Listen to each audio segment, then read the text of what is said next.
Welcome to the first episode on Crypto News Today with Financial Literacy 101.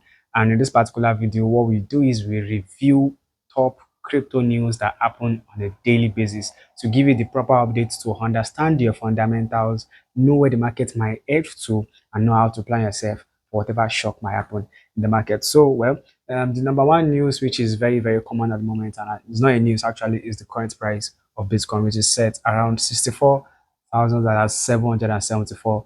So before we talk about the charts, let's really talk about the real news today. So the first thing on my list here, which is not going to be proper news to, let's say, the forex trader, but apparently is also important for any crypto trader to take note, is monthly CPI results from the economic committee. So now this is the one for June, and the news is that June CPI beat sparks Bitcoin surge, but the Fed's September hike looms. Apparently, let's break this into two. The first one is the June CPI that beats the Sparks Bitcoin surge, but the Fed September hike loop. So one is the June CPI and the other is September hike loops. So the thing there is normally every September is always predicted to be a bearish month in the crypto market because there are a lot of fundamentals to that, but I'm not going to go deep into that right now. So now people feel like since the June, the last month CPI has been okay, that is going to maybe create a change or maybe give a tilt towards the normal, or let's say the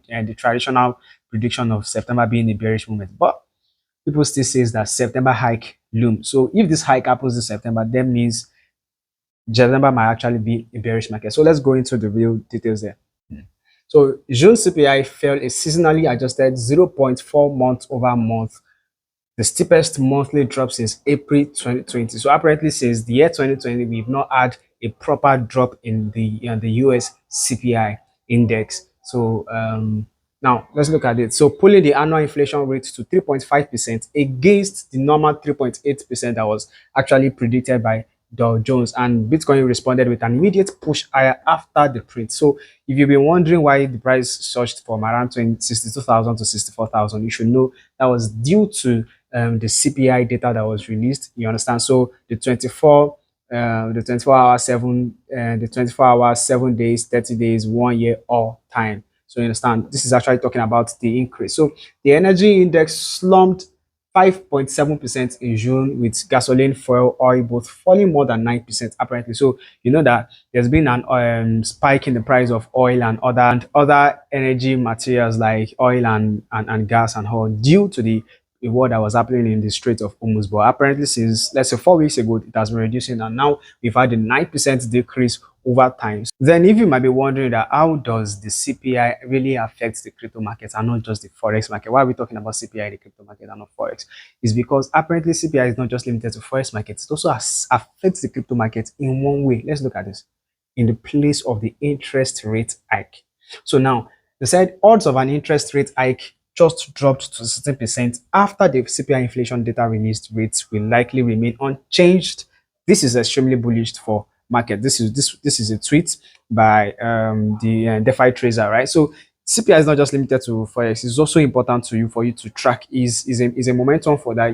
It's important for you to track as a crypto trader. And the next FOMC meeting is expected to hold by the 28th to the 29th of July this month. So where we are going to have the federal marketing committee meeting, and then deliver a 25 basis point hike in September, keeping the overnight rate at 3.5%, 3.75% for now before moving it higher. So if we are still going to maintain this, it's still going to be a good thing. However, talking about the good thing, because actually talking about the effect of the, what's it called, the effect of the rate hike to the price of Bitcoin, right? To the reaction of Bitcoin. But now let's talk about the price of Bitcoin. Another thing that might actually affect the price of Bitcoin and some other predictions that we have concerning the price of Bitcoin. About price, there has been a prediction that the bear market will actually bottom when the 2 month RSI metric hits zero. Now, the funny thing, and one of the reasons why I'm actually talking about this, is because of the person that made this prediction, not just because somebody made the prediction. RSI is the relative strength index of the crypto market, and now of Bitcoin, which we are talking about in particular here. So Bitcoin should repeat history and put in a bear market bottom when a classic indicator hits zero, a trader says. So the key point here is the Bitcoin classic 2 months stochastic RSI signals are valid this bear market. Max Crypto said that the bear market will be over once the indicator reaches zero again. This is the chart here. The RSI divergence provided advance notice of the Bitcoin price rebound beyond 64 this month. So now the RSI actually gave an information, it gave a signal towards the rebound we had in the past 2 to 3 weeks, or let's say in the past 2 weeks, right? So if the RSI could give that, that advance notice and we had it happen, what is then the basis for us to doubt if the bear market is actually going to end when the 2 month RSI hits zero again? So the RSI is the relative strength index of any currency pair you're trading, and actually talks about the ratio of the demand to the supply of the market. So now, in our next post this weekend, somebody said Bitcoin stochastic RSI bottom signal will happen again because it had happened. I think that was either in the year 2020 or the year 2022, right? So Max Crypto went on record to forecast the end of the 2026 bear market. So if you're still part of those that have been thinking if you're not in a bear market, you just have to accept that you're actually in a serious bear market. We end when the stochastic relative strength index hits a new swing low. So it's a derivative RSI, stochastic RSI is a derivative of RSI, a popular leading indicator with a greater bias on recent price move. So every time the 2 month or the 2 monthly stock RSI had a bullish cross and dropped to zero, BTC bottomed. Max Crypto wrote in an accompanying commentary, and I'm actually aligning with this because there is record, and one thing I understand is each history will always find a way to repeat itself. This happened in 2014. Remember, I said either 20 or 2022. That was last I could remember. 2014, 2018, and 2022. And there's expectation that we have it happen again. So now let's look at this. This was in the year 2016, 2017, 2018, right? So you see, it closed on zero here. In the year 2022, also it closed on zero here. So now we are having it about to happen again to close around zero, which is almost happening. You see, I wish I could actually zoom this very well for us to see. But if you look at this right here, we have it coming towards this line of the zero, right? So now that is it on the RSI data. So the 2 month stock RSI measures 4.81, having dropped to into its sub 30 oversold zone. And I think I said this in the last video I recorded, that apparently we are going to have the bottom very soon because people are crazily selling, and it's not just people. Institutional traders are intentionally playing this market so as to make sure the price goes down. They can stock up real bad. So now look at it. We've had an oversold zone happening for a few months ago, and now they say it has gone even lower that to that place. Current level were last observed just over 3 years ago. That is the last time we had this kind of oversold level was last 3 years. That was the year 2023 or year 22. So stock ISA had already formed the focus for market participants this year, with daily moves previously drawing comparison to the 2022 bear market, which is what we have here. You see, so zero, and now we have it coming towards this place. Once it gets to this place, that is why now I'm expecting us to have a bullish return. It happened here, it happened here, it happened here, and history will always repeat itself. So now the last thing we are going to talk about today, talking about institutional traders selling off their bags to downplay this market and load up at the real bottom. Let's look at another thing that just happened today, and that is that the US government deposited 288 million in Bitcoin and Ethereum to Coinbase Prime. Now, you might feel like this is a good news, right? Like maybe, oh, they bought some, they spent their money on their US reserve and anything. No, that's not it. These funds actually were funds recovered for some crypto crime or for some crypto people, for some wrongdoings and all. And they decided to use the money to buy Bitcoin and Ethereum into Coinbase Prime. Now let's look deep into this. So just as the market is trying to recover, the US government moved 288 million in Bitcoin and Ethereum to Coinbase Prime. Right? The transfer has sparked a fear that the government could be preparing to sell its crypto holdings. And that is where the crazy part is, because they are not moving to say they want to hold. They are moving to look for a proper time. Let's say maybe when the market gets to around 65,000 or 70,000 there. Then they do what again? They sell it to crash it down, because it is not just a normal thing for you to have institutions announce their purchase. And they did this with one of their official wallets or some of the official wallets. And this transfer has been happening over time. It didn't just happen today. They've been doing it periodically, systematically, but now everybody knows what is happening. So let's talk about it. So according to Arkham Intelligence, this is an crypto intelligence body, US government linked wallet transferred 3,941 BTC worth around this amount of money, and 30,007 Ethereum valued around $53.09 million to Coinbase Prime over the past 8 hours.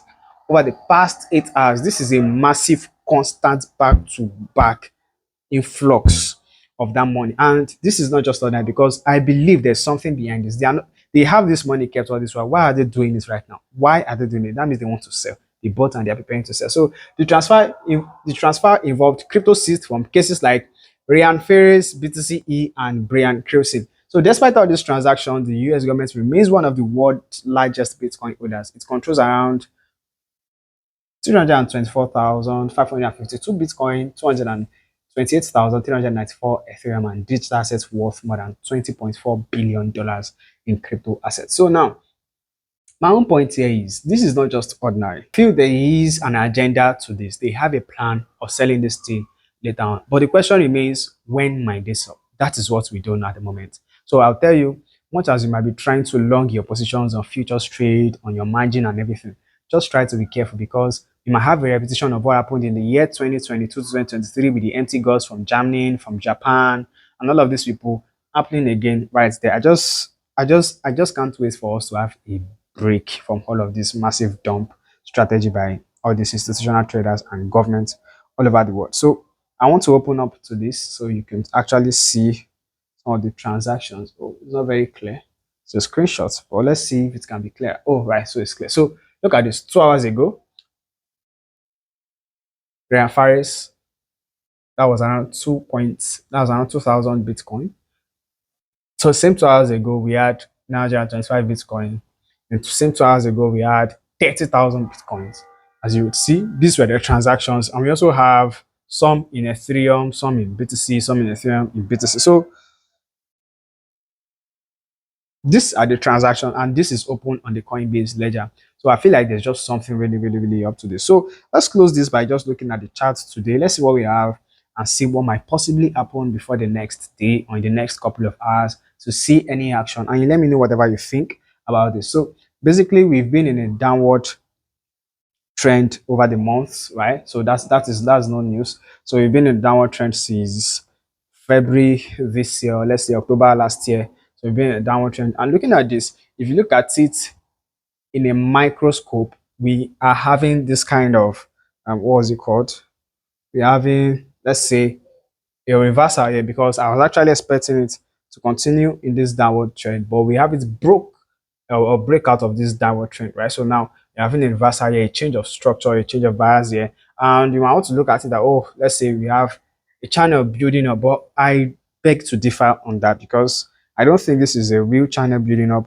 This is just a minor reversal in a major market move, right? So to me, this is still very, very bearish. Still coming down. We are yet to break out of this line.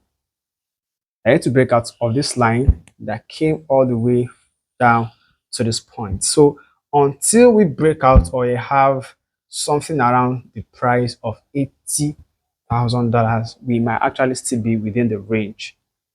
Still be within the range. This is just still a downward trend. If you look at it, we have the channel. You can actually put the channel from this point to this point, and it is heading down, down, down. You see, just like this. Just like this. I'm not going to be drawing anything. This is just a very amateur chart. But there's something I want to show you.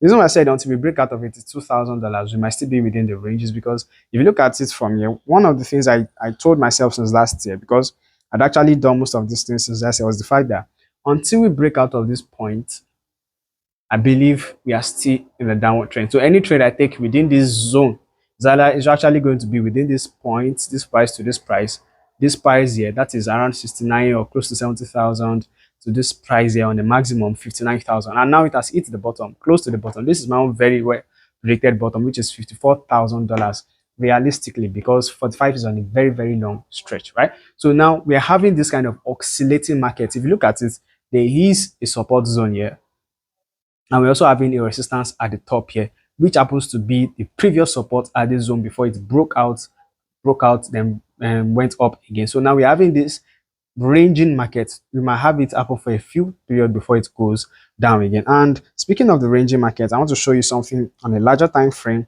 to let you understand where the bigger picture lies, or where the bigger picture, or what the bigger picture is. So can you see this right here?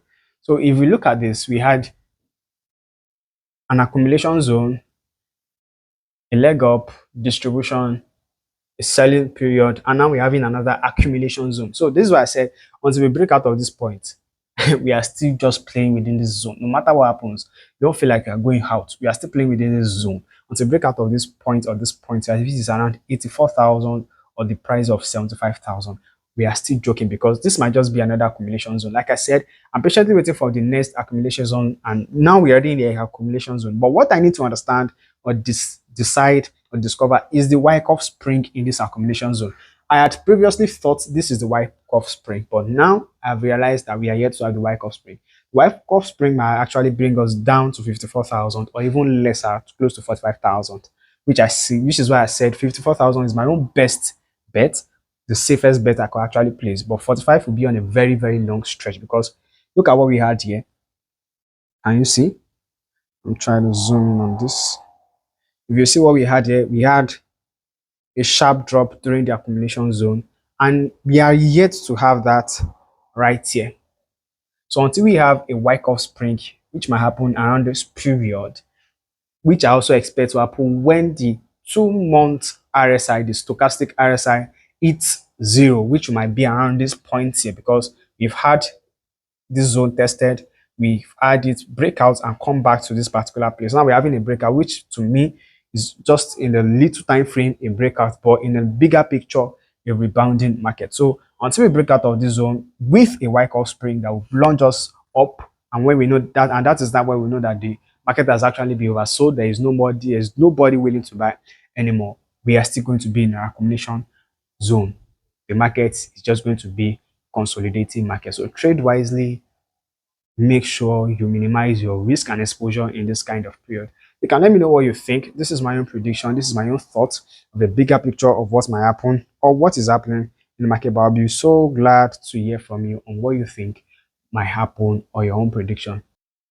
So if you love content like this, I would advise you do what, hit the subscribe button, like this video, and share it to your co-traders. Let them know we are having a daily update on this particular channel, where you can come to express your mind, chat with fellow traders on this platform, and let us know what you feel concerning the market. So till when next I come your way, stay cool and play big.